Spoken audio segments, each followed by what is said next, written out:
अस्सलामुअलैकुम ख़ातिन और हज़रात, मैं हूं आपकी मेज़बान सहर शाह और आप देख रहे हैं इंसाफ डिजिटल।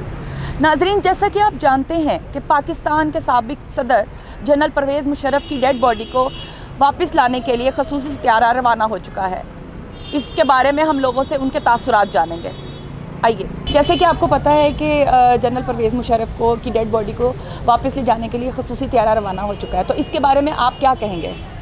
बिल्कुल जी, उनको आना चाहिए। वो पाकिस्तानी थे, ठीक है, कुछ उन्होंने पाकिस्तान के लिए बहुत कुछ अच्छा भी किया हुआ है, तो मेरा ख्याल है कि उनकी जो आखिरी आराम का वो यहीं पे बनती है। तो आप समझते हैं कि जो जनरल परवेज़ मुशर्रफ का दौर था वो इस दौर से अच्छा था, कैसा था? आप इसके बारे में क्या कहेंगे?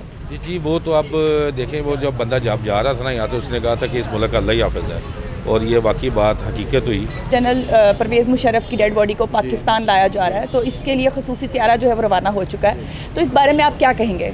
ओपिनियन सबके डिफरेंट होते हैं, लेकिन at the end of the day वो हमारे एक लीडर से फॉर्मर प्रेसिडेंट हैं, तो उन्होंने हमें काफ़ी जगह रिप्रेजेंट भी किया है, तो उनको ये प्रोटोकॉल का डिज़र्व करते हैं। वो आर्टिकल 6 के तहत एक ख़ुसूसी आला अदालत ने उनको जो है वो सज़ा सुनाई थी, और ये सज़ा थी कि वो वापस पाकिस्तान, बेशक उनकी डेड बॉडी लाई जाए लेकिन उसको उनकी लाश को फिर फांसी पे लटकाया जाए। तो आप इस बारे में क्या कहेंगे? हो चुका है, वो तो हो चुका है। अब उनको दोबारा डेड बॉडी को भी फांसी देना आई गेस ह्यूमन राइट्स के खिलाफ है, और ये मतलब वायलेशन है बेसिक ह्यूमन राइट्स की। आर्टिकल 6 के तहत उन्हें सज़ा सुनाई गई थी। उनकी डेड बॉडी को भी उन्होंने कहा था कि वापस जब पाकिस्तान आए तो उनकी बॉडी को भी उनको लटकाना चाहिए। तो क्या आप समझती हैं कि ऐसा होना चाहिए?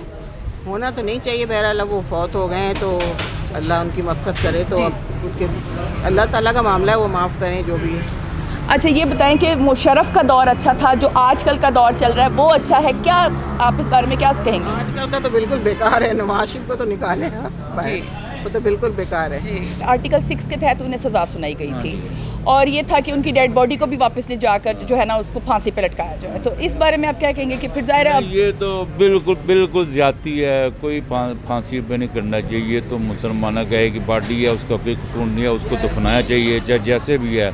हमारा मुसलमानों का एक है क़ीदा, उसके ऊपर चलें, उसका जनाजा पढ़ें, और उसके साथ जैसे भी है उसके साथ अच्छा सलूक करें बॉडी के साथ। तो अभी क्या हालात हैं, आप क्या देखते हैं कि आज का दौर कैसा है? देखिए, हालात इतने ख़राब हो गए हैं, इनसे तो संभाला नहीं जा रहा। अभी ये पैसे पूसे कोई नहीं खो रहा, ठीक है ना। ऐसे ये हवा है कि वो खा रहे हैं, वो खा रहे हैं। सियासी बंदे ने पैसे क्या खाने, वो तो बदनाम हो जाएंगे। ये ड्रामा है, पैसे कोई नहीं खा रहा। भाई ये है कि इनसे अब इतने ख़राब हो गए हैं कि संभाला नहीं जा रहा। आर्टिकल 6 के तहत उन्हें सज़ा सुनाई गई थी, और वो सज़ा ये थी कि अगर उनको ज़िंदा जो है वो पाकिस्तान में ना लाया जा सका तो उनके मरने के बाद उनकी जो लाश है वो उनको फांसी पे लटकाया जाए। तो इस बारे में आप क्या कहेंगे? नहीं, आप ये बताएं कि आर्टिकल 6 तो चलें ठीक है, लेकिन बीइंग अ मुस्लिम क्या हमें ये करना चाहिए?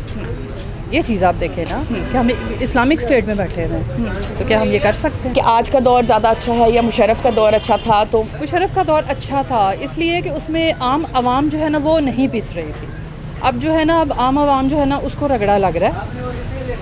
हम लोग तो खैर बीइंग अ लॉयर जो है, हम लोगों ने तो खैर काफ़ी ज़्यादा वो मुशर्रफ को रगड़ा खुद भी दिया था, तहरीक थी हमारी चली काफ़ी। क्या समझती कि उनकी डेड बॉडी को आना चाहिए वापस पाकिस्तान?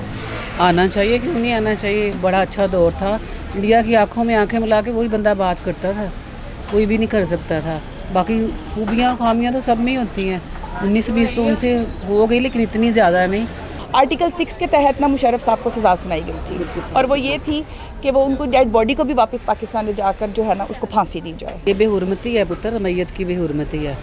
मर गया, उसका मामला अल्लाह के साथ होता है। आज के दौर से आप कुछ कंपैरिजन करना चाहें? इमरान खान का दौर बहुत अच्छा था। मुझे तो Imran Khan, I love Imran Khan. Thank you so much, बहुत शुक्रिया। वही लव इमरान। मुशर्रफ का दौर कैसा था? आप क्या समझते हैं कि आजकल जो दौर चल रहा है वो कैसा है, और वो कैसा दौर था? कुछ उसकी गलतियों की वजह से हम अभी तक खुमियाजा भुगत रहे हैं, जो कि बहुत नुकसान हुआ है, बहुत क्राइसिस में है। वो अभी तक पाकिस्तान झेल रहा है, और वो पता नहीं अल्लाह बचा के रखे कब तक झेलेगा। लेकिन उसकी 2-4 गलतियाँ, बाकी सही जा रहा था, उसने सब कुछ ठीक था, लेकिन 2-4 गलतियाँ की वजह से अभी तक नुकसान हो रहा है हमें। जनरल परवेज़ मुशर्रफ की तदफीन के बारे में बात करना चाहते हैं कि उनकी डेड बॉडी को वापस पाकिस्तान लाने के लिए ख़ुसूसी तैयारा जो है वो रवाना हो चुका है। इस बारे में आप क्या कहेंगे?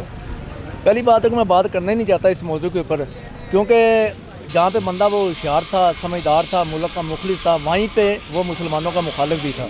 ठीक है, आप किसी भी पहलू से देख लें, मुसलमानों के ख़िलाफ़ उसने अच्छा सलूक भी नहीं किया। एक तरफ वो मुहब्बे वतन भी था, इसमें कोई शक नहीं है, लेकिन एक तरफ वो जालिम हुक्मरान रह के भी गया है, इसलिए मेरा दिल नहीं कर रहा उस पर बोलने को। आज का दौर ज़्यादा अच्छा चल रहा है, अवाम इस दौर से खुश है। मुशर्रफ का दौर कैसा था? दौर था बेहतर था, मुशर्रफ का दौर बहुत ही ज़्यादा बेहतर था, ठीक है, हर लिहाज से बेहतर था। लेकिन मुझे समझ नहीं आती है हमारे मुल्क के अंदर जितने हुक्मरान हैं, जो अभी जो PDM की जो हुकूमत है, ये IMF से मुज़ाकरात तो करते हैं, खाते खुद हैं, कर्जा लेके खुद अपने पेट के अंदर हड़प करते हैं। अभी कहते हैं जी 500 अरब का बजट आवाम के ऊपर बोझ पड़ेगा, 200 अरब का बजट आवाम के ऊपर बोझ पड़ेगा। मुझे ये समझ नहीं आती, जिस जर्नल कर्नल हो गया, जज हो गया, जो बड़े बड़े ब्यूरोक्रेट्स हो गए, जो बड़े बड़े ओहदों के ऊपर हैं, 10-10, 15-15 लाख तनख्वाह भी ले रहे हैं, और मुल्क से फ्री बिजली भी ले रहे हैं, रैश भी ले रहे हैं, कोठियाँ भी बड़ी बड़ी ली हुई हैं, जूनर भी फ्री ले रहे हैं, बिजली भी फ्री ले रहे हैं। मुझे ये समझ नहीं आती वो तनख्वाह किस चीज़ की लेते हैं, वो अपने आप के ऊपर क्यों नहीं लगाते। एक बात होगी, जब रिटायर होते हैं तब भी जो पाकिस्तान का ख़जाना है, जो बैतुल माल है मुल्क का पाकिस्तान का, वहाँ से फिर भी उनको तनख्वाह मिलती रहती है। 15 लाख वाली तनख्वाह वाले जो लोग फैसिलिटीज़ ली हुई हैं हुकूमत पंजाब से, उसको ख़त्म किया जाए, ठीक है। हुकूमत को पता, बोझ उनके ऊपर डालें ना, मुश्किल फ़ैसले वो हैं कि जो उनसे वो छीनें, उनसे वो लें जो फैसिलिटीज़ उनको मिली हुई है। और जहाँ जहाँ तक इसकी बदबू जाए इसकी मरने की ना, यानी उसकी लाश की, वहाँ के लोगों को इबरत हो कि ये कितना बड़ा जालिम था, और अल्लाह ने उसको इबरत का निशान बनाया है। लेकिन अल्लाह कुरान में फरमाते हैं ना कि इबरत है उन लोगों के लिए जो समझते हैं, निशानियाँ हैं, अल्लाह दिखाते हैं ना। इसको बीमारी दुनिया के यानी चंद लोग हैं जो वो वाली बीमारी लगी थी, लेकिन समझने वालों के लिए निशानियाँ अल्लाह छोड़ते हैं, हमारा बंदा नहीं समझ सकता। अच्छा सर, बेनज़ीर ने अपने एक इंटरव्यू में कहा था कि मुशर्रफ जो हैं वो बहुत अच्छे इंसान हैं और नवाज़ शरीफ की निस्बत, तो आप मुझे बताएं कि आप इस बारे में क्या कहेंगे? नहीं, नवाज शरीफ फिर भी मुशर्रफ से तो 1000 दर्जे बेहतर था।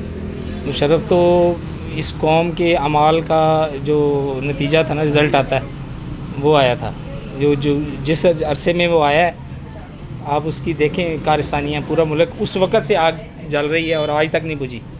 ये पेशावर उसी का एक चलता सिनेरियो है इनकी पॉलिसियों का, जो हमने अपने ही हमसाए दुश्मन बना लिए, अपने दोस्त। हालांकि हमसायों के साथ हमेशा अच्छे ताल्लुकात होने चाहिए, चाहे वो काफिर है। ये बचपन से ना हमारे दिमागों में पढ़ाया जा रहा है कि ये भी दुश्मन है, क्योंकि चौकीदार जब तक लड़ाई नहीं करवाएगा ना, जब तक चोरी नहीं कराएगा, चौकीदार की बका बाकी नहीं रहेगी। चौकीदार को हम निकाल देंगे, अमन हो गया भाजी। अमन होने कौन नहीं दे रहा, वो चौकीदार है, और मुशर्रफ उन चौकीदारों का बड़ा हेड था।